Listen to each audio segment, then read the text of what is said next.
अपने दर्शकों को नमस्ते, प्रणाम, सलाम, जोहार, जय हिंद। देखिए, जो आज विषय है वह नर्वस सिस्टम से है। नर्वस सिस्टम का हिंदी होता है तांत्रिक तंत्र। तांत्रिक तंत्र सिस्टम, जिसको एक नंबर क्वेश्चन भी कभी कभी आ जाता है कि लिखिए एनएस। एनएस मतलब क्या होता है? एक नंबर। एनएस का फुल फॉर्म लिखिएगा, एक नंबर। इसमें लिखाएगा नर्वस सिस्टम। ठीक, तो अभी क्या है,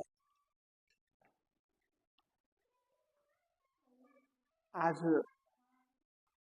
छोटा रूप से हम अभी आपको बता रहे हैं ताकि पार्ट बाई पार्ट करके ताकि आप समझ सकें। एक बार पूरा बताएंगे घंटा डेढ़ घंटा तो हमको लगता है शायद उसको आप ढंग से नहीं समझ, उसको छोटा करके लाए।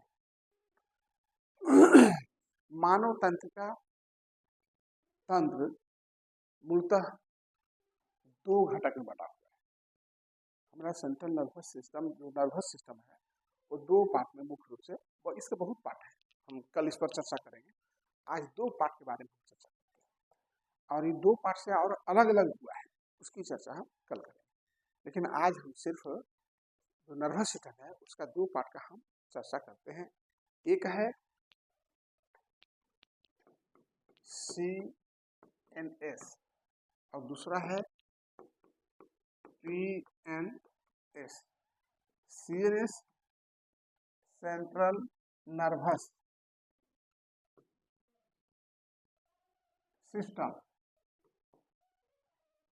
है ना, और दूसरा है पेरिफेरल नर्वस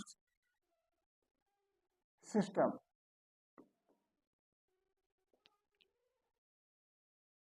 तो एक CNS है और एक PNS है। आज इसी दो पर हम चर्चा करेंगे। इसमें और है तो डिटेल्स ज़्यादा हो जाएगा, तो छोटा बनाने से आपके मस्तिष्क में बैठे रहेगा। कम से कम दो तो आप याद रखिए, बाकी फिर कल दो याद रखेंगे तो कल और हम आपको बताएंगे। तो देखिए, CNS central nervous system, Hindi में इसको कहते हैं केंद्रीय तंत्रिका तंत्र। केंद्रीय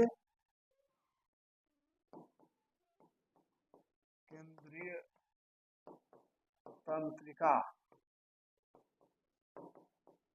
तंत्र, हो गया सेंट्रल नर्वस सिस्टम, केंद्रीय तंत्रिका तंत्र। यानी NS नर्वस सिस्टम का दो भाग, सेंट्रल नर्वस सिस्टम, और दूसरा है PNS यानी पेरिफेरल नर्वस सिस्टम। हिंदी में इसको बोलते हैं परिधि तंत्रिका तंत्र। परिधि तंत्रिका तंत्र, ठीक है।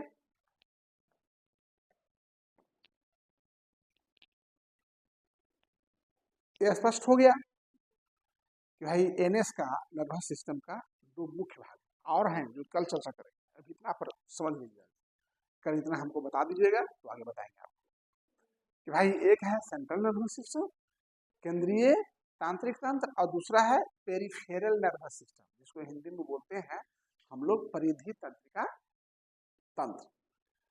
अब इसको समझना यह है कि CNS जो है सेंट्रल नर्वस सिस्टम है, जिसमें मस्तिष्क और रीढ़ की हड्डी शामिल होता है। मस्तिष्क और हमारा ये रीढ़ की हड्डी, ठीक है, ये हमारा मस्तिष्क है, ये जो बैकबोन है, ठीक है। तो इससे संबंधित इसका रहता है। मस्तिष्क से रीढ़ की हड्डी शामिल है, मस्तिष्क और रीढ़ की हड्डी सेंट्रल नर्वस सिस्टम में शामिल है, क्योंकि सारा कुछ यही से फंक्शन होता है। देखिए, इसको ढंग से पढ़िएगा तो बहुत कुछ जान लीजिएगा। और मेडिकल है, हम तो मेडिकल डॉक्टर है नहीं, लेकिन जितना हमको पढ़ाया गया है, जो हम जानते हैं इसके बारे में आप लोग को जहाँ तक होगा हम बताएंगे। और आपको बहुत डीपली इसमें पढ़ना नहीं है, लेकिन बेसिक जानकारी आपको रखना होगा। आखिर ऐसे बच्चे हैं तो क्यों, कहाँ क्या प्रॉब्लम, तो आपको जानकारी रखना होगा।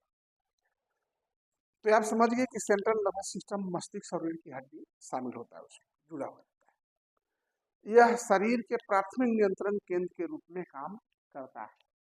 शरीर के प्राथमिक नियंत्रण, आपका आवेग, आपका संवेग, आपका इमोशन, आपका कार्य, सब कुछ सेंट्रल नर्वस सिस्टम पर ही डिपेंड करता है, क्योंकि यहाँ है और यहीं से सारा संसार में सब कुछ फंक्शन होता है, तो इसी से सब कुछ होता है।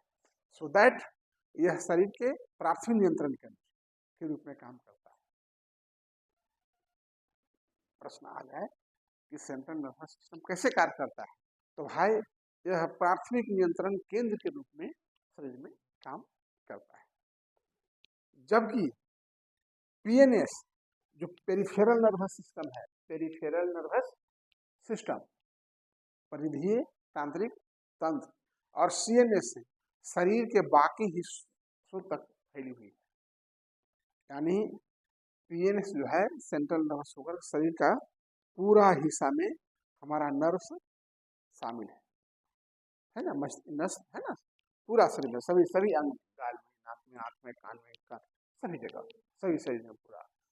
तो ये आपका peripheral nervous system central nervous system से शरीर के बाकी हिस्सों में फैला हुआ है। परिधीय तंत्रिका तंत्र और सेंट्रल नर्वस सिस्टम, माने सेंट्रल नर्वस सिस्टम से परिधीय तंत्रिका तंत्र फैला हुआ है। CNS, CNS central nervous system यहाँ एक पूरा, ठीक है, जिसमें नसें शामिल होती, नर्स क्या, नस हुई नर्व, जिसमें संवेदी, मान ली कोई चुट्टी काटता है तो कैसे आपको पहुंचता है, चुट्टी काटा, कोई धकेल दिया था कैसा लगता है, कोई स्लैप लगा दिया कैसा लगता है। जहां मोटर न्यूरॉन भी शामिल है, जब आपको कोई चुट्टी काटता है तो न्यूरॉन्स फटाक से पहुंचा देता है आपके पास, मारा है, अब तुरंत एक्टिव हो जाता है ना। इसके बाद जो पेरिफेरल नर्वस सिस्टम है, इसके दो उपश्रेणी है। पेरिफेरल नर्वस सिस्टम के दो उपश्रेणी, और वो दो उपश्रेणी कौन है, एक है देखिए वॉलंटरी और एक है इनवॉलंटरी, यानी स्वैच्छिक। क्या है, स्वैच्छिक, अनैच्छिक।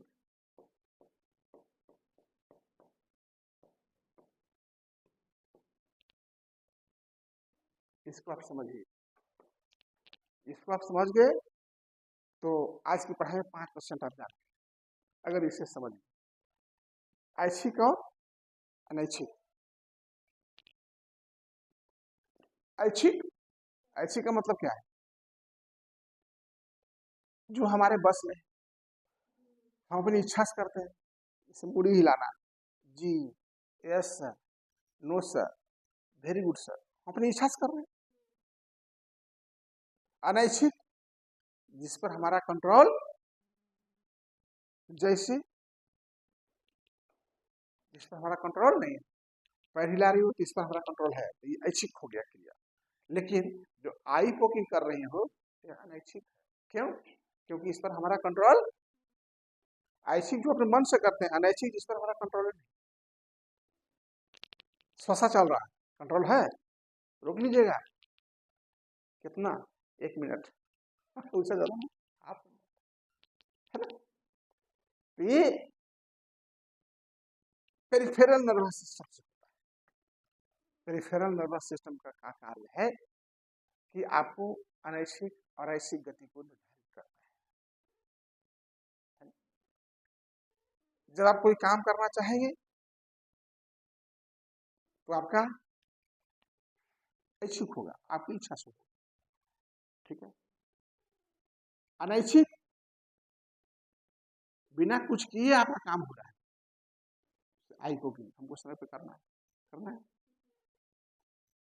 दिल का धड़कन चलते रहता है, कुछ ऐसी क्रियाएं हैं जो हमारे बस में नहीं है, वो स्वतंत्र रूप से चलती है, और यह पेरिफेरल नर्वस सिस्टम का परिणाम है, पीएनएस। तो अब इसमें 3 क्वेश्चन आता है 1 नंबर का, जो आप याद रख लीजिए। एक तो याद करना है एनएस, ठीक है। दूसरा याद करना है सीएनएस, और थर्ड में याद करना है, तो ये 3 याद रहेगा, कल फिर हम पूछेंगे, और तीनों का फुल फॉर्म बता दीजिएगा। एनएस का नर्वस सिस्टम, सीएनएस का सेंट्रल नर्वस सिस्टम, और पीएनएस का पेरिफेरल नर्वस सिस्टम। तो देखिए बहुत छोटा सा वीडियो है, इसी पर आधारित सारा कल भी यही बताएंगे, पर वो थोड़ा बड़ा रहेगा। इसके कार्य क्या है, क्या क्या प्रभावित होता है, ठीक से कार्य नहीं करेगा तो क्या हो जाएगा, बहुत सारी चीजें हैं जो हम कल इस पर बताएंगे। लेकिन हम सोचे पहले बेसिक आपको जानकारी हो जाए, तो आप ये जान गए कि सीएनएस क्या है, एनएस क्या है, पीएनएस क्या है, ऐच्छिक और अनैच्छिक क्या है ना। जैसे आपको एक बार साफ दिखाई पड़ेगी, चलिए एक कल बताएंगे, इसलिए कल बताएंगे क्योंकि अभी बता देंगे तो फिर ज्यादा चला जाएगा आपके पास, तो फिर समझने में दिक्कत हो जाएगी। सिंपैथी एंड पैरासिम्पैथी इसी का पार्ट है, चलिए वो कल बताएंगे आपको। आज हम लोग इतना ही पर रखते हैं। छोटा छोटा पढ़ाने से, पार्ट बाय पार्ट पढ़ाने से, छोटा सा वीडियो बनाने से लोगों को दिखने की भी ललक रहती है और जानने की भी ललक रहती है। हम एक ही चीज को बार बार दोहराते हैं, बार बार दोहराने का कारण है कि हमारा विद्यार्थी 5 से 10% कम से कम हमारे क्लास में ही वो जान जाए, ताकि उसको कहीं कोई परेशानी ना हो। तो हमारा वीडियो आज का समाप्त होता है। जय हिंद।